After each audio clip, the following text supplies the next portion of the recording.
with support from the Digam Group. Welcome to Rumbo Minero. Cesar, how are you? Good, Jorge. My name is Jorge Leon, and together with Cesar Campos, we will develop this program.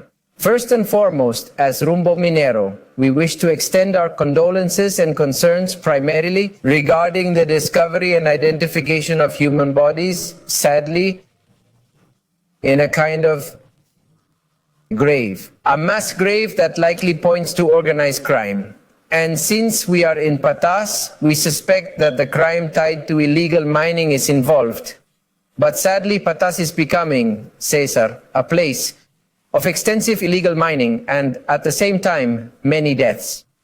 This shows the insecurity present in all parts of Peru, including what happened this week in urban areas, indicates that the state has been overwhelmed in its ability to stop this wave of international organized crime. Because, as you rightly say, in Patas this is not recent. It has been ongoing for a while, and sadly, neither emergency declarations nor has the military been able to stop it. I think we need to sit down and consider a more extensive strategy. A more extensive strategy that needs to be guided by those with significant expertise in the area. Exactly, because we are adding illegal mining to crime, which is our point in this program, since it brings in a lot of money for various activities. Absolutely. Totally. Well, we will have Juan José Herrera, General Manager of Minera Colquisiri, to discuss multisectoral issues. Of course, he is one of the mining leaders. He will address the topics we are discussing, specifically mining. And Enrique Valderrama, a political analyst. We will discuss the multisectoral strategy to fully eliminate illegal mining. Let's listen. As always, Rumbo Minero is giving a voice to those proposing new topics regarding solutions for illegal mining. Now let's move on to the week's top mining news, thanks to Gabriela Chicon.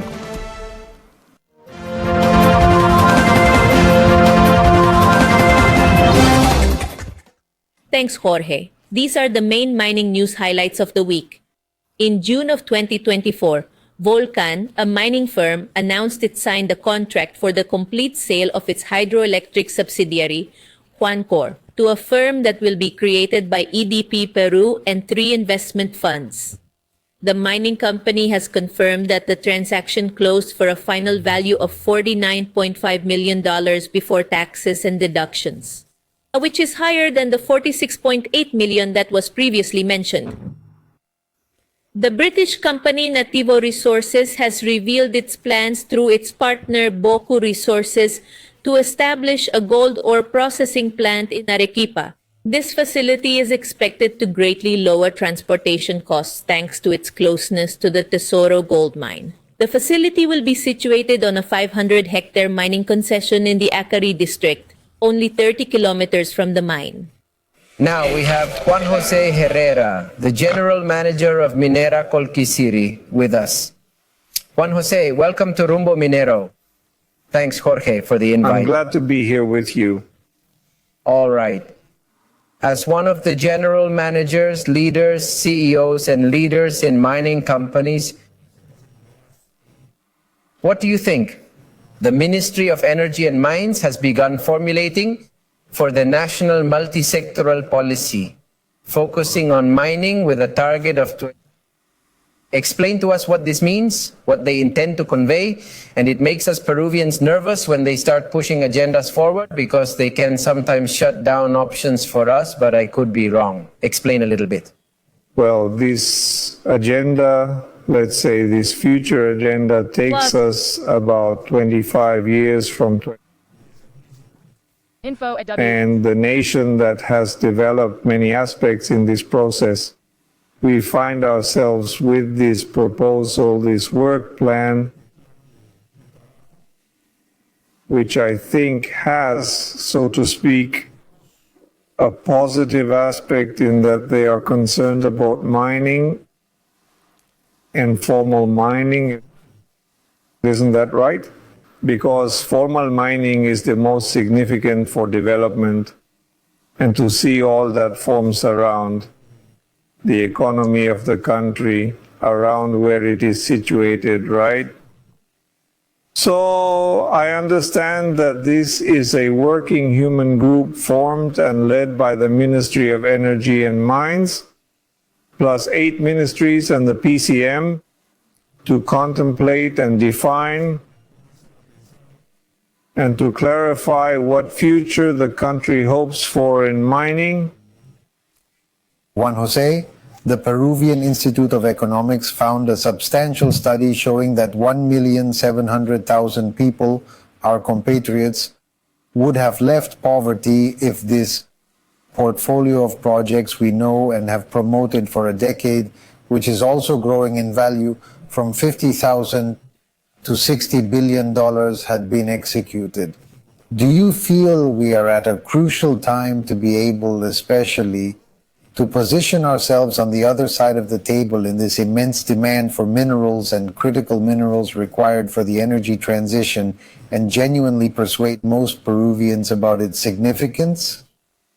Certainly, the situation we are in today indicates exactly that. We are in a significant opportunity to realize what we have in our portfolio. And of course, the portfolio that roughly amounts to $55 billion in various projects, 80% of which are copper, and since copper is vital for development, right? For the tech development of the energy matrix, this is, for instance, the area where many foreign investors should focus their investments. And they do, in some way, it is Peru. I mean, in Peru, the copper reserves are massive, extremely significant. And truly, the projects we have in our portfolio are waiting to be developed. And we are aware that a mining project, once you locate it and you will put it to use, takes 15 years to develop. So we have stalled in time the projects that are currently operating, like Antamina, Toromocho, Michiquile, are projects that have existed for 50, 40 years. So time continues and people can't wait anymore. And the population keeps growing and there are several needs that must be fulfilled. So the golden chance is passing by, since the minerals you find and put to use today will be extracted in a year or two. So we are losing time. We are losing it. Now, do you consider that we should work with a territorial development focus where social actors involved in the well-being of our country also take on commitments as well as responsibilities? Certainly, yes. Today we see the benefits that large projects have brought to their surrounding areas. The residents are improving greatly. Today, you can see community firms offering services to the mining companies located there. Yet, it is vital that the actors, the governors and mayors,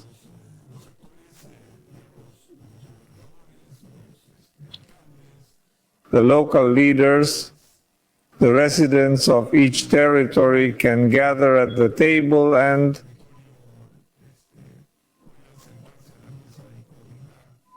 coordinate to develop a plan with a vision for the short and medium term.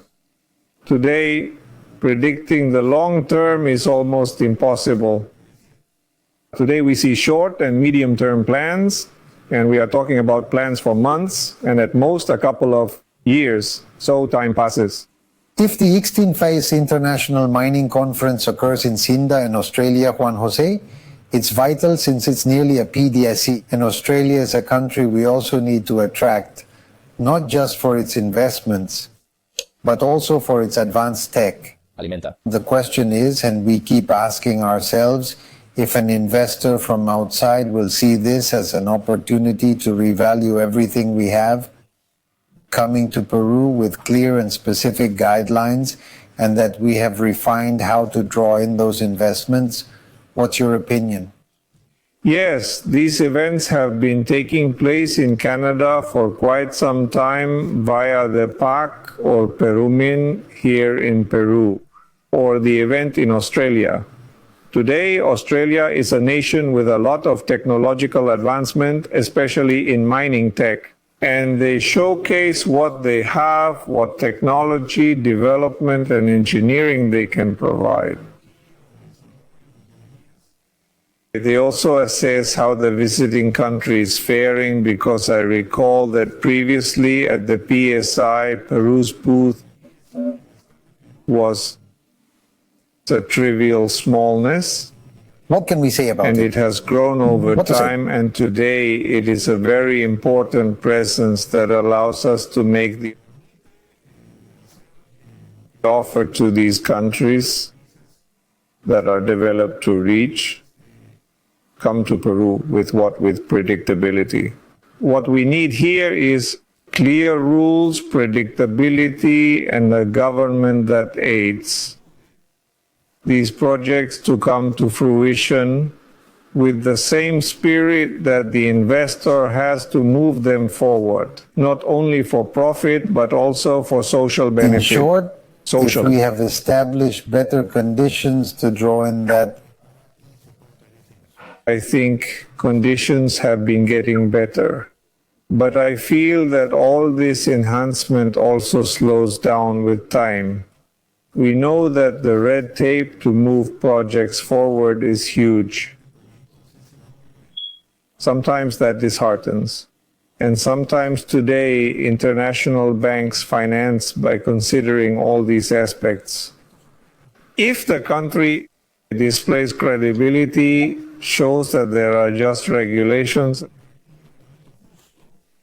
then they will endorse the project. Rodolfo Garcia, High Commissioner for the Struggle Against Illegal Mining from the Presidency of the Council of Ministers, talks to us about a plan to reduce illegal mining that should be released in the next few weeks.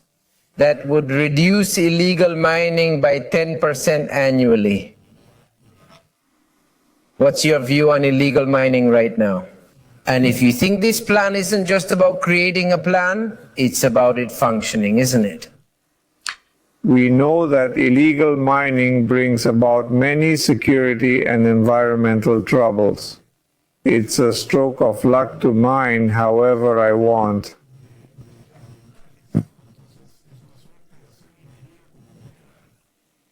And that is very sensitive as it operates outside the law. And if there is no relevant authority to enforce order, then we are moving towards chaos. I think the duty at hand for the ex-commander of the FAP is a significant challenge. But it requires collaboration with the Ministry of the Interior to ensure order and security, and if not, this will develop into worse situations. So I think it is a positive step. But to assert that it can lower 10% of how, I believe that's what we want to see in this plan. How that supposed 10% can be lowered. The only way to lower 10% is by legalizing them, right? Absolutely, to profit. The way forward is to legalize, to formalize this mining that is entirely illegal, and for that, we have to set order. The prosecutor's office must be present, and the national police should be there with full power to act. If that doesn't occur, it will be ineffective. Agreed. Great. Juan José Herrera, General Manager of Minera Colquisiri. Thank you a lot, Juan José. I look forward to seeing you again on Rumbo Minero, and we'll stay in contact. Thank you, Jorge. Thank you. Okay, let's take a break for commercials, and we'll be back. Now, we're connecting with José Gonzáles, our international editor for Rumbo Minero, to talk about some always crucial topics he brings us internationally. He's reporting from Wall Street, New York, as we know. Jose, how are you? I'm fine, Jorge. Thank you. Always happy to join the show. Jose, go ahead.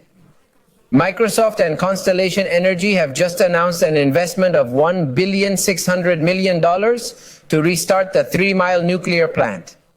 In Pennsylvania, whose failure in 1979 represented a setback for nuclear energy development in the United States. For its part, Amazon has secured a nuclear facility. Also in Pennsylvania, why are technology companies investing in nuclear energy? And is there a connection between this investment and mining? Not only Microsoft and Amazon, Jorge, according to Barron's, Google is also betting on nuclear energy to support its ambitions in artificial intelligence, as is the case with Microsoft and Amazon. We had previously mentioned on the program what the energy demand of artificial intelligence means and the challenges it poses to the energy sector.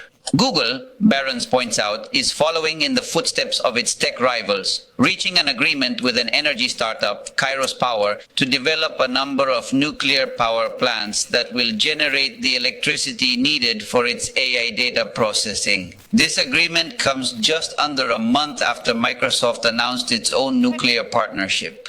Google will receive 500 megawatts of energy from a series of small reactors to be built by Kairos, expected to be operational between 2032 and 20.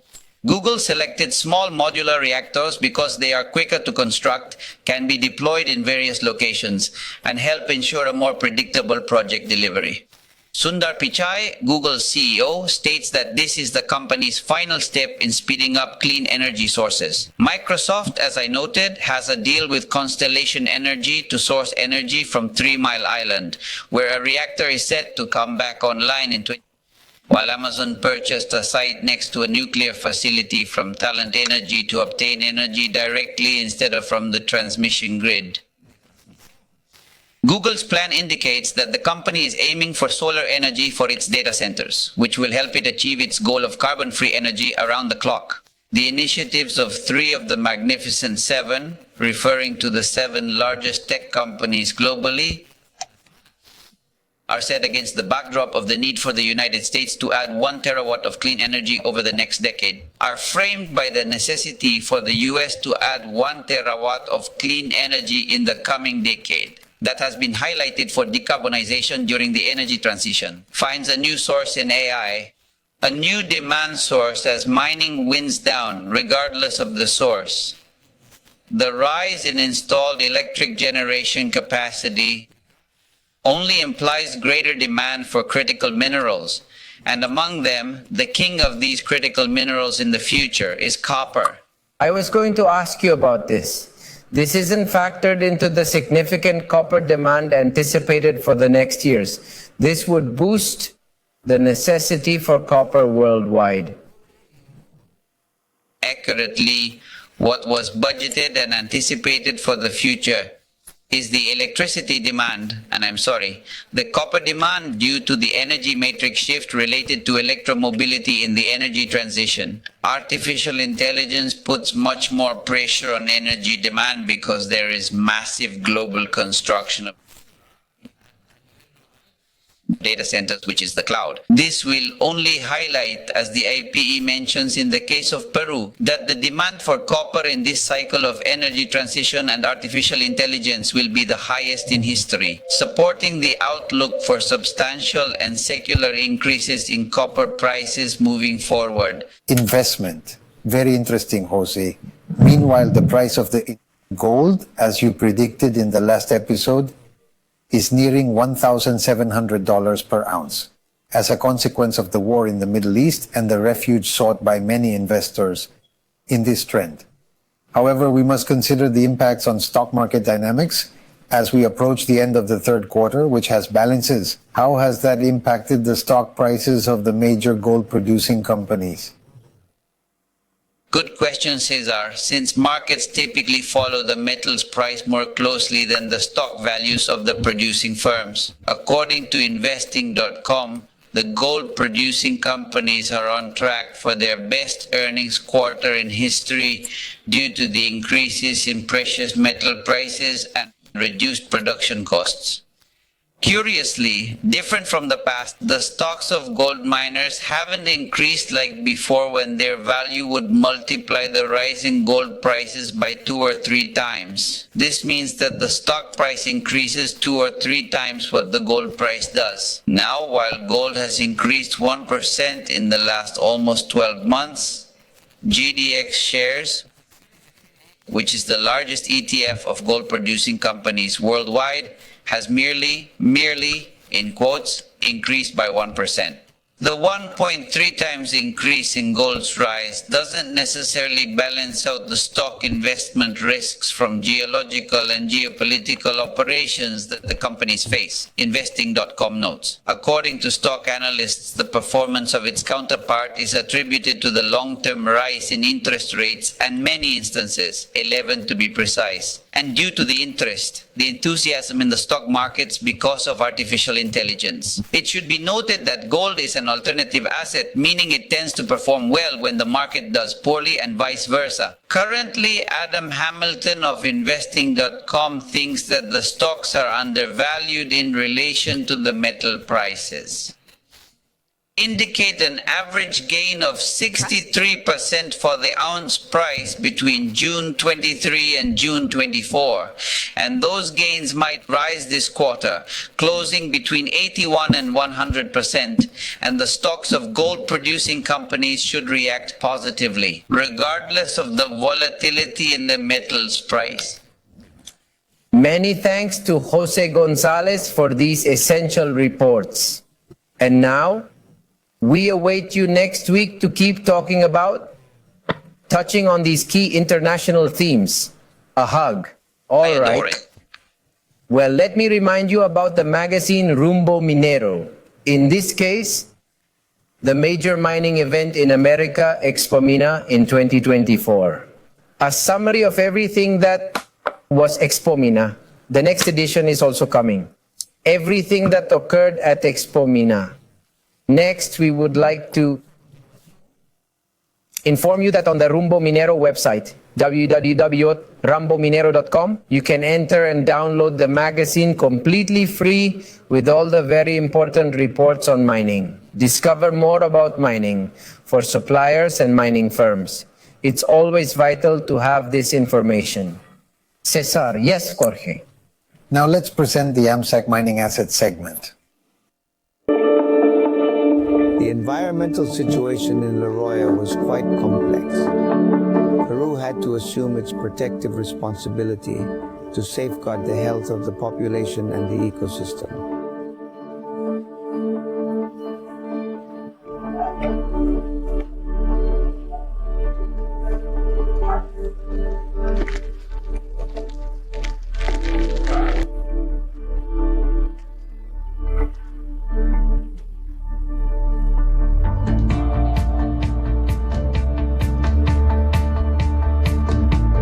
Today, Alto Marcavale has developed significantly. It connects commerce and transport. Jobs have been created. It's nearly a different quality of life. This place, as they say, has improved a lot, right? Thanks to that, we have more development from our association here in Alto Marcavale, right? Animals used to suffer from the lameness that is talked about. The lameness, little animals that couldn't walk due to contamination. Today, that disease is no longer present. In these areas with exposed soils, with contaminated soils, I played with my brother, with my friends, with my family. It brings me great joy to work at a company that has brought change to La Orola. The children of today have a completely different reality.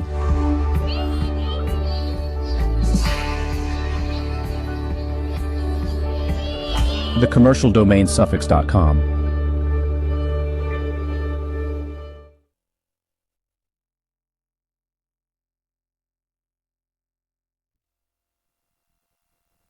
Well, we are now with Enrique Valderrama, political analyst. Enrique, how are you? How's it going?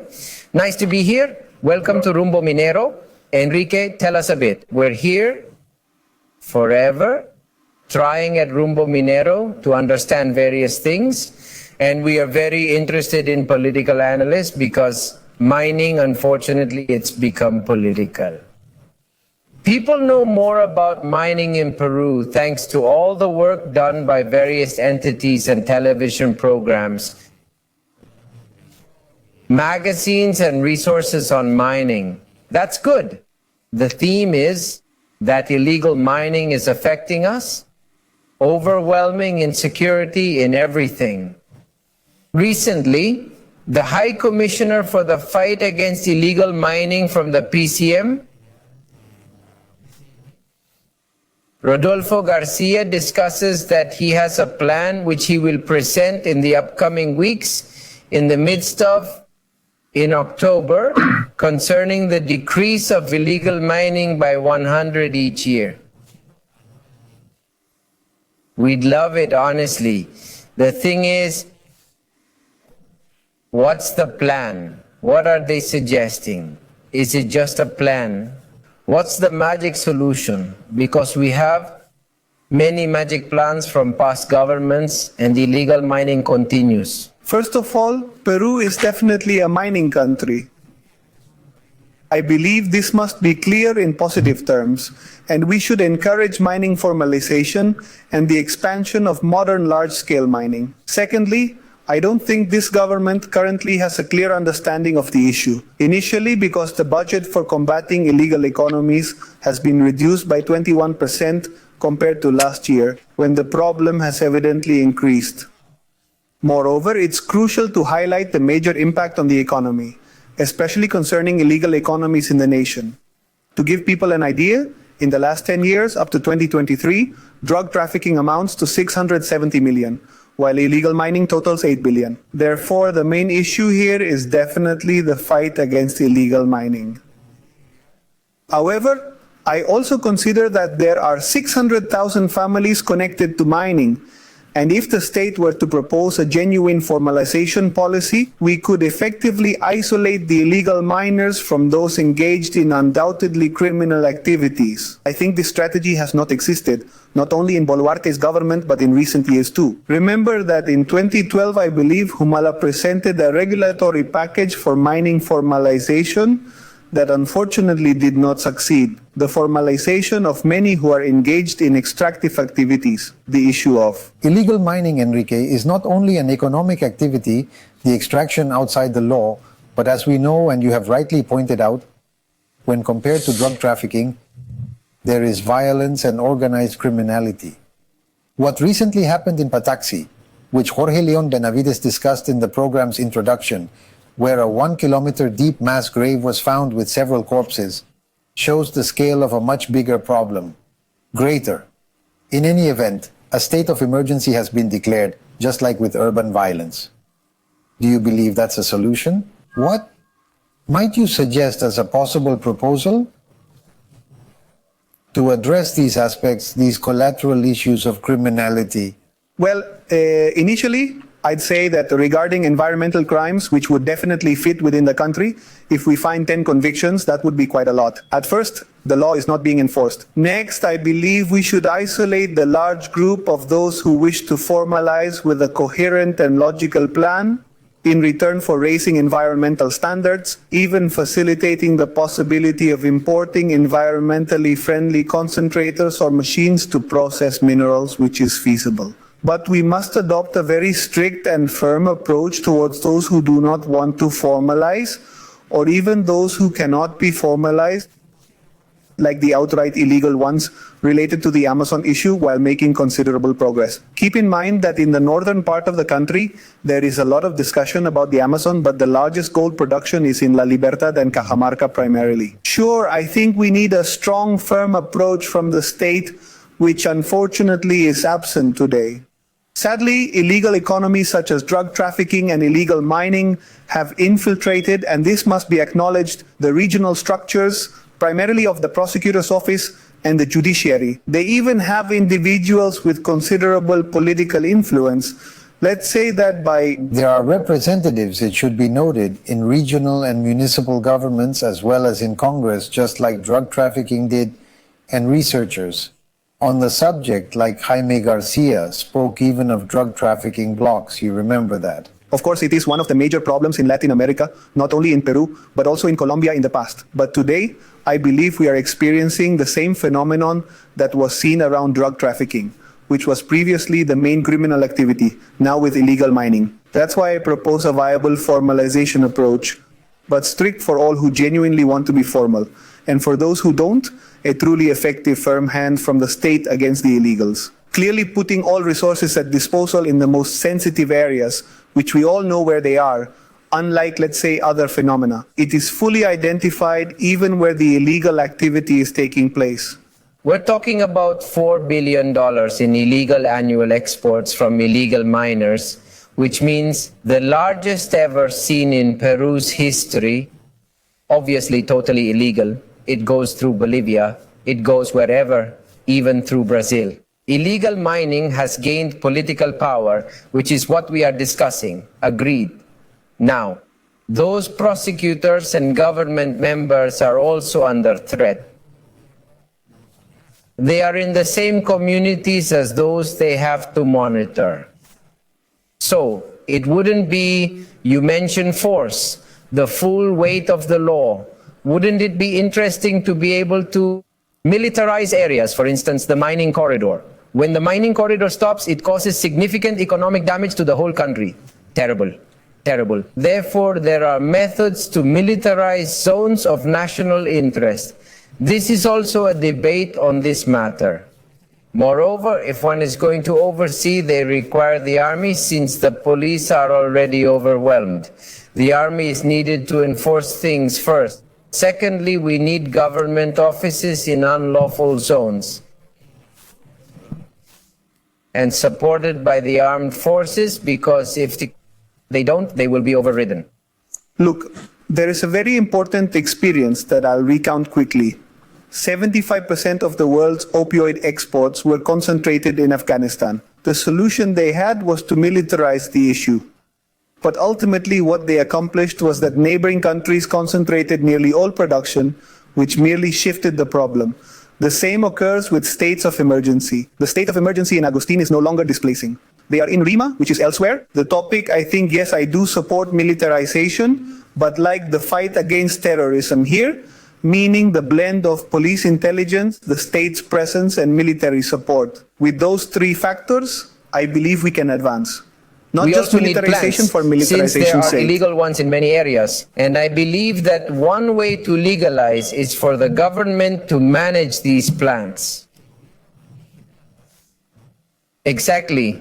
And it should offer just compensation to illegal miners, giving them a fair price since they are underpaid now. Very little. We are fully in agreement because I consider the last link in this illegal scheme's food chain is the extractors, as they often receive less in weight and less according to mineral law. Therefore, what we are proposing is the possibility, for example, of a large-scale import of processing plants that could logically be put to the service of those wanting to formalize in a public-private framework. And in this manner, logically, they will lose less in how they sell.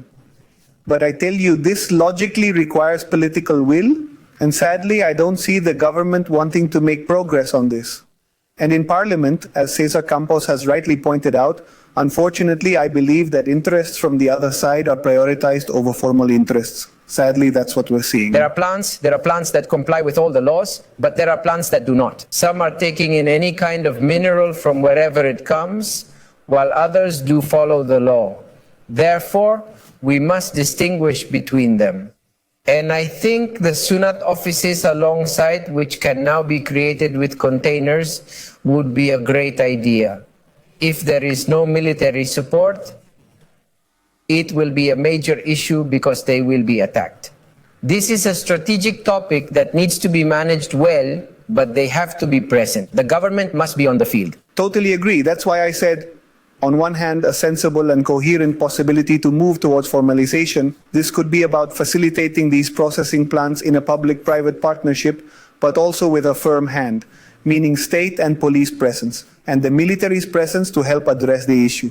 We cannot just have a purely punitive mindset. We also cannot stay as we are, as the country is, I believe, on the verge of a major uncertainty. There is no viability for their institutions since today they have 5, 6, or 7 parliamentarians. Tomorrow they could have a president without any trouble. We need to act on this now. The critical issue is the absence of prevention. You mentioned that we need to incorporate and strengthen intelligence efforts, and we see that intelligence is lacking, not even as a collective sentiment in all areas, not even in health. Prevention is lacking in education as it should be in this situation. That's right. Very good. Well, we've reached the end of our time. Enrique Valderrama, analyst. Thank you for coming. It's always interesting to invite political analysts. We hope you can come back to Rumbo Minero another time, because it's an engaging topic, and I think politics has a lot to say about mining, but in a good way, since political campaigns also use mining however they want. Thank you for coming. Thank you. It's a delight and an honor. We'll pause for a commercial break and return. Well, Cesar, as we wrap up the program, it looks like analyst Enrique Valderrama, a political analyst, somewhat aligns with the view that we are a bit directionless regarding security in Peru. The situation is very concerning, especially when there's an injection of illegal mining involved. Even more troubling when a state of emergency is announced and nothing occurs. This is an issue that needs to be fixed with specialists who are specialists in this matter. We cannot keep making it up as we go. No, and Valderrama's viewpoint is positive in advocating that both the private and public sectors have some facilitation to import the processors and control them, especially since that is, and also militarized, and also militarizing the whole zone. I think he understands it quite well. And Juan José Herrera, the general manager at the Colquisiri mine, has given us an interesting view on how to enhance this large portfolio of projects that already adds up to between $105 billion and $60 billion, targeting the year 2050. That's correct. These are definitely issues that worry us a lot because there appears to be no oversight on the subject, not even a minimal level of control. Conversely, the High Commissioner of PCM is discussing the battle against mining, who is set to present a plan in the midst of this surge, a plan to cut down on mining. Illegal by 10%. It would be good if before announcing the 10% reduction goal, he explains how he will achieve it. The most important thing is how. This isn't the 10% illusion. It's not the 10% fetish. Formulas that have been tested, and it would be good for him to present them so that everyone can weigh in as soon as possible. Well, we have reached the end of the Rumbo Minero program. Thank you very much, Cesar, as always. I am Jorge Leon Benavides, and together with Cesar Campos, we have put together this program titled Rumbo Minero. In a moment, you'll be on the Peru Builds program. It's a crucial interview. Thanks a lot.